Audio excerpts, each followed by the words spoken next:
I need to share something with you about hedge funds, something that most people fundamentally misunderstand, something that threatens not just market stability, but the very fabric of our open society.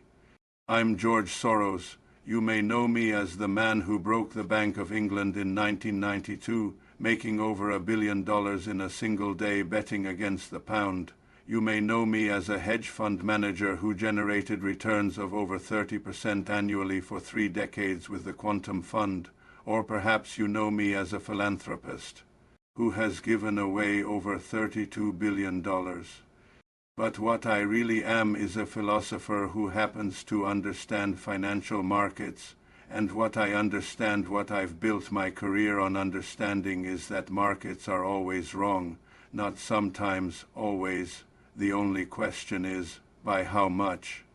Before we continue, I encourage you to subscribe to this channel. The ideas we discuss here challenge conventional wisdom and are based on decades of experience navigating the most volatile markets in history.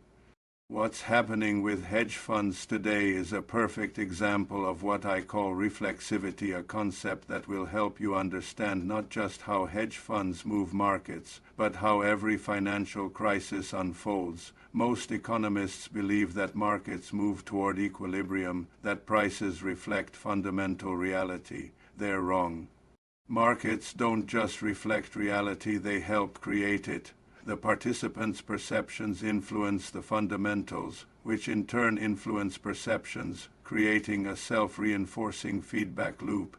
And right now, with hedge funds controlling over $5.3 trillion in global assets, up from just $210 billion in 1998, we're seeing this reflexive process play out on a scale that dwarfs anything in financial history. By the end of this video, you'll understand how hedge funds don't just respond to market movements, they create them. You'll see how the concentration of capital in the hands of a few thousand managers creates systemic risks that threaten the entire financial system, and you'll learn what you need to do to protect yourself. Let me start with a proposition that most economists reject, but that I've proven correct throughout my career. Markets are always wrong. They don't reflect reality, they help create it. Consider the staggering growth of hedge fund power.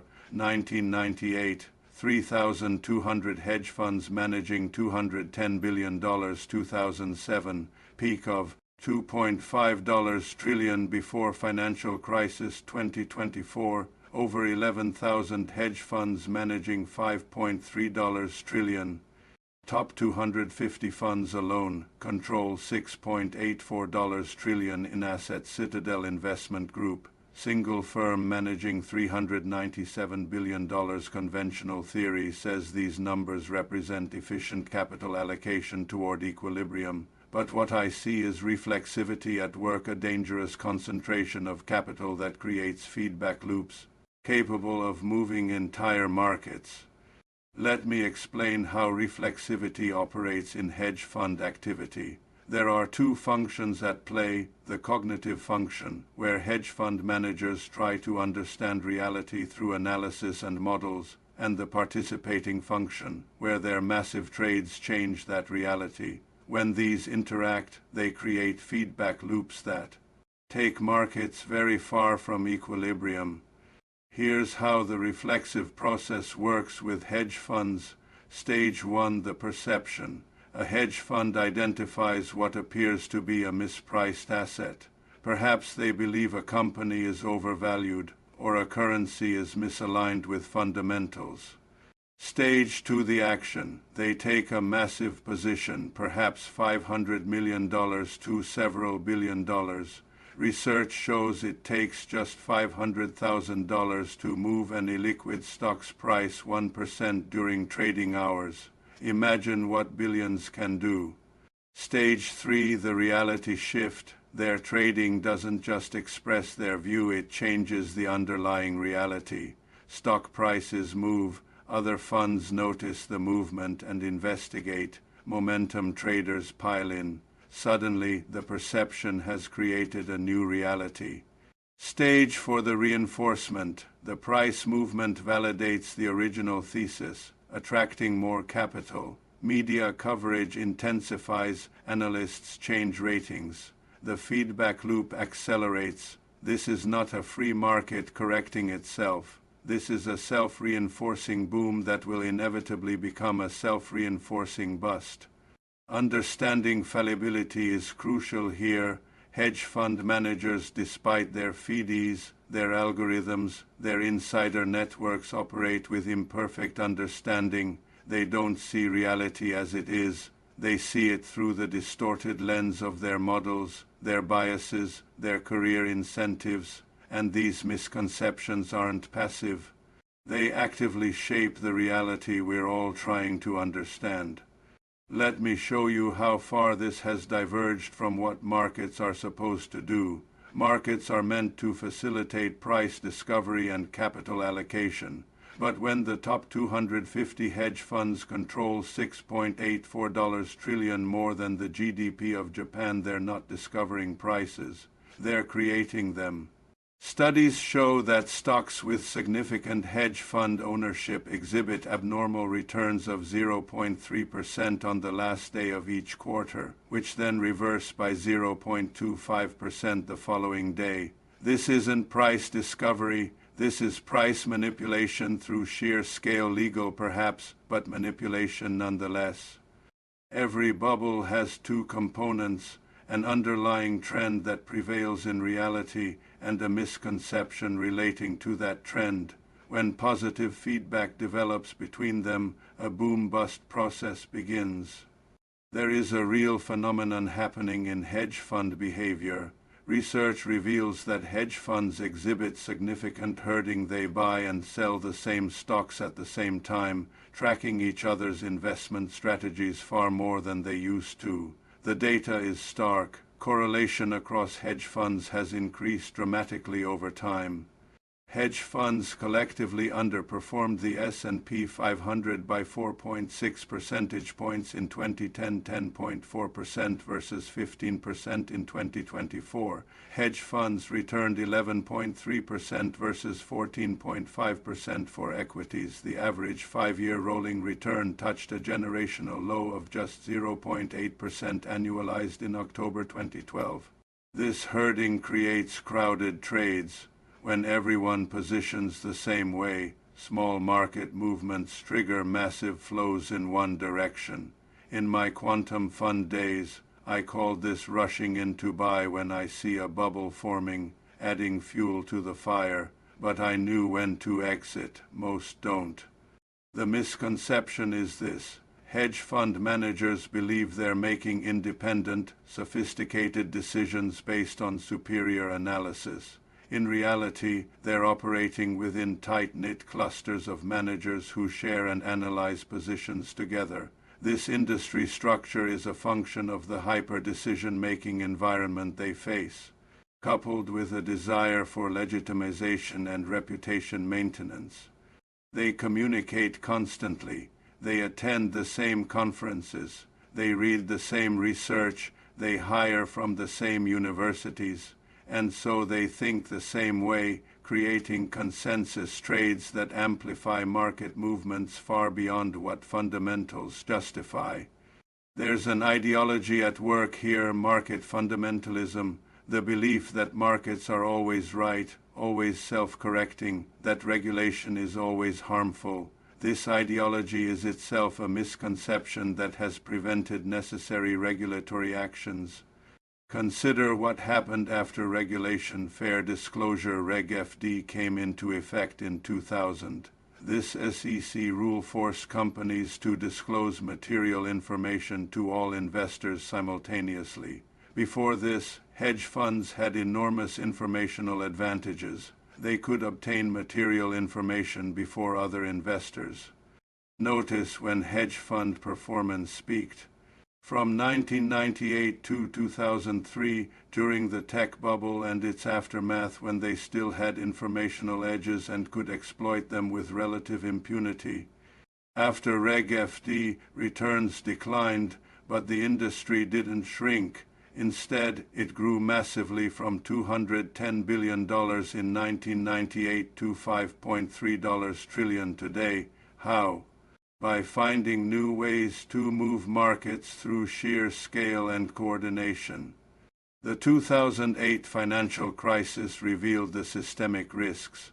Yet the Dodd-Frank Act of 2010, while improving transparency requirements, still allows hedge funds to operate with minimal oversight compared to regulated institutions. Funds managing over $100 million must file quarterly reports, but face few restrictions on their actual trading activities. In every bubble, some profit from the misconception. Right now, the beneficiaries are clear. Top managers, the largest funds collected the vast majority of new capital. Multi-strategy funds saw positive net flows even as most strategies experienced outflows. Prime brokers, investment banks earn enormous fees from providing leverage and execution services to hedge funds. This creates perverse incentives. They profit from hedge fund activity regardless of whether that activity destabilizes markets. The managers themselves, with the 2 and 20 fee structure, 2% of assets plus 20% of profits, a manager overseeing $10 billion earns $200 million annually in management fees alone, before any performance fees. Studies show that hedge fund managers' compensation increases when fund assets grow. Even when diseconomies of scale exist in fund performance, managers' compensation is maximized at a much larger fund size than is optimal for fund performance. This is a reflexive loop of power. Economic gains create political influence. Hedge fund managers are major political donors, which creates policies generating more economic gains. Light regulation, favorable tax treatment of carried interest. What concerns me most is not just economic damage, but the threat to open society itself. When a few thousand hedge fund managers control $5.3 trillion, giving them power to move currencies, destabilize companies, and influence government policy, we create conditions for oligarchy. I survived Nazi occupation. I've seen how economic concentration destroys democratic institutions. When hedge funds can profit from national currency crises, as I did in 1992, or from corporate bankruptcies that cost thousands of jobs, the social contract phrase. Research shows hedge funds significantly increase their systemic risk contribution after 2008. Factors like fund size, leverage usage, and market conditions associated with high uncertainty all indicate elevated systemic risk levels. When the next crisis comes, and it will, it threatens not just portfolios but the political stability that open societies require. To understand where we are in the boom-bust cycle, we need macro context. The Federal Reserve has kept interest rates at historic lows for over a decade, only recently raising them to combat inflation. In 2024, we're in a transition period, rates elevated but with expectations of cuts. This creates what I call a reflexive trap for hedge funds.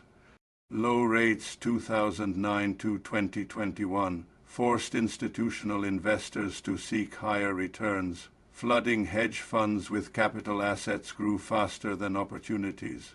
The industry became too large for its traditional strategies. Performance declined, but fees remained high, creating what economists call rent-seeking behavior.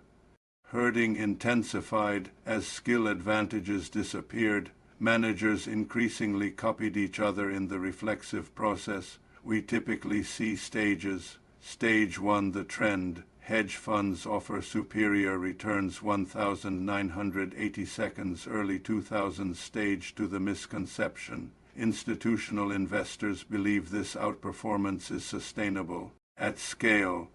Stage 3, the boom. Massive capital inflows. Industry assets grow from $210 billion to $5.3 trillion. Stage 4, the test. performance deteriorates, but investors remain committed due to sunk costs and belief in the model. Stage 5, the climax. We are here, industry at peak size, underperforming benchmarks, but still attracting capital. Stage 6, the reversal. Not yet arrived, but inevitable.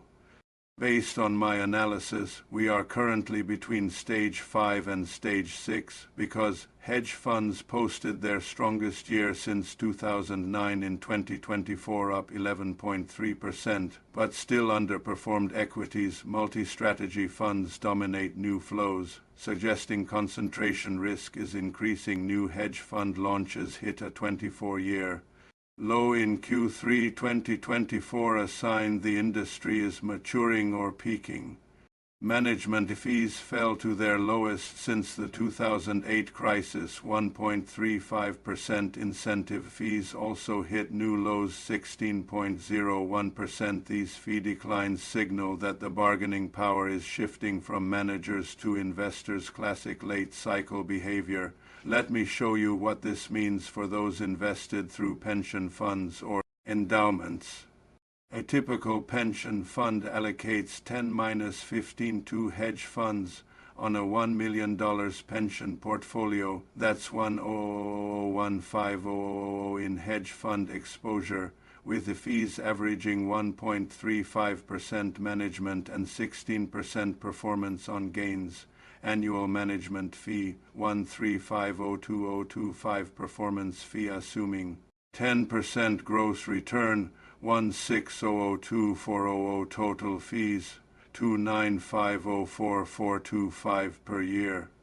Compare this to index fund fees of 0,03010 3150 annually over 20 years, assuming 8% gross returns. Index fund growth $1 million becomes $4.66 million after minimal fees. Hedge fund allocation growth. The hedge fund portion significantly lags due to fees and lower net returns. The difference, approximately $4,006,000 in lost compounding on that $150,000 hedge fund allocation alone. This isn't just domestic. Hedge funds create distortions across the global financial system. The concentration is staggering. 76% of top 250 hedge funds are US-based, 37.2% are in New York alone, 12.8% in London. This geographic concentration means systemic risks are interconnected. When long-term capital management nearly collapsed in 1998 with control over $1 trillion in positions, the Federal Reserve had to orchestrate a bailout. Today's largest funds manage amounts that would make LTM look modest. I've lived through currency crises. In 1997, what started in Thailand spread throughout Asia. In 2008, subprime mortgages nearly brought down global finance. The interconnectedness we see today with hedge funds as both creditors and counterparties to major banks creates conditions for similar contagion.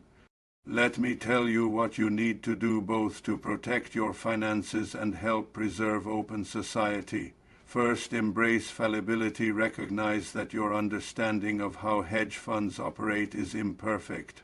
Mine is too. This recognition is wisdom, not weakness. Be flexible. Adjust as new information emerges. As I say, I'm not better than the next trader, just quicker at admitting mistakes and moving on.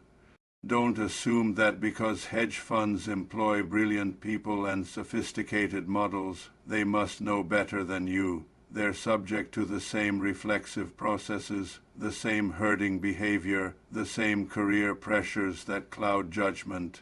Second, understand reflexivity in your decisions. Your actions are part of the system. Ask yourself, am I investing in hedge funds because the strategy makes sense or because institutions do it? How might my misconceptions about hedge fund sophistication be shaping my decisions? What feedback loops am I participating in by allocating capital to an already oversized industry? Third, protect yourself strategically based on where we are in the boom-bust cycle.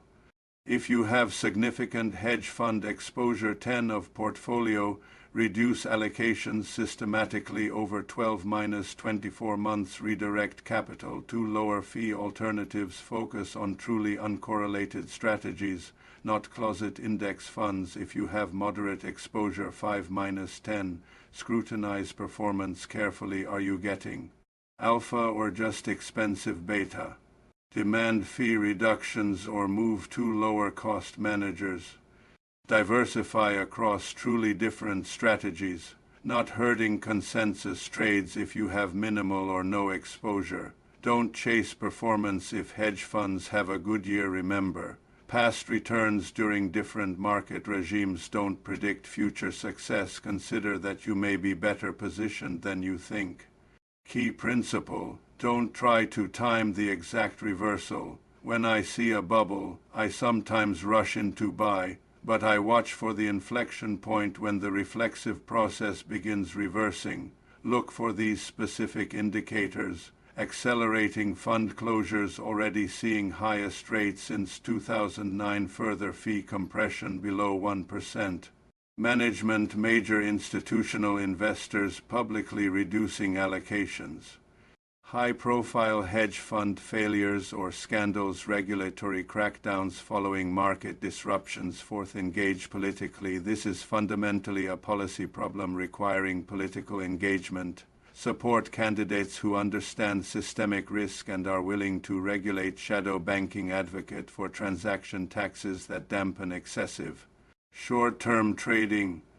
Oppose the carried interest loophole that allows hedge fund managers to pay lower tax rates than teachers. Support stronger disclosure requirements and leverage limits. Demand that pension funds justify hedge fund allocations with real data. Fifth, think systemically. Don't just protect your interests. Support policies that reduce systemic risk through counter-cyclical capital requirements.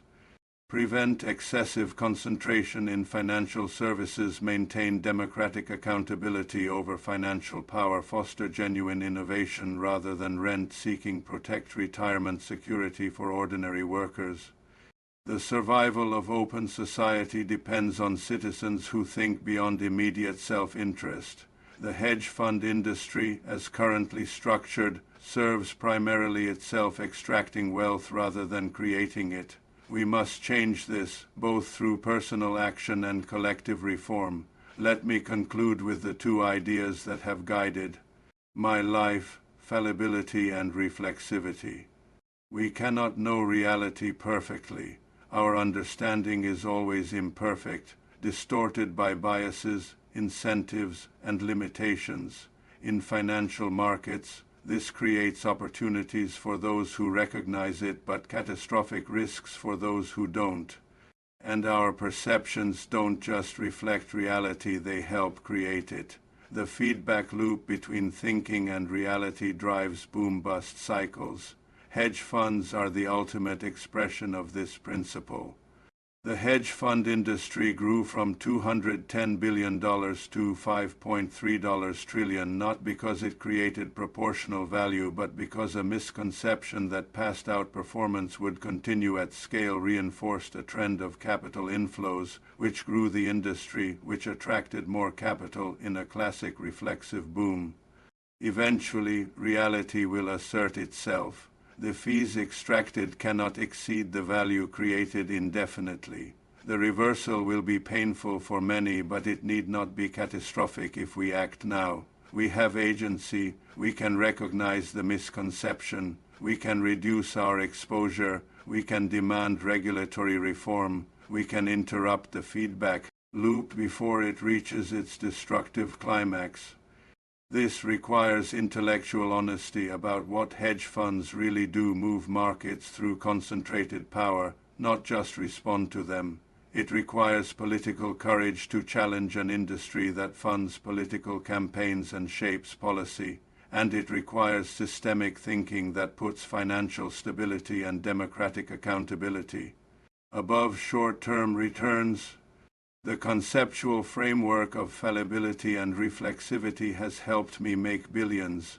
More importantly, it's helped me understand the forces shaping our world, and when those forces threaten the open society I've spent my life defending. I hope this framework helps you see hedge funds not as mystical sources of superior returns, but as what they really are: highly concentrated capital pools that move markets through reflexive feedback loops, creating both opportunities and systemic risks. The future is uncertain, but we can shape it if we understand the process we're part of and have the courage to change it. Thank you for watching.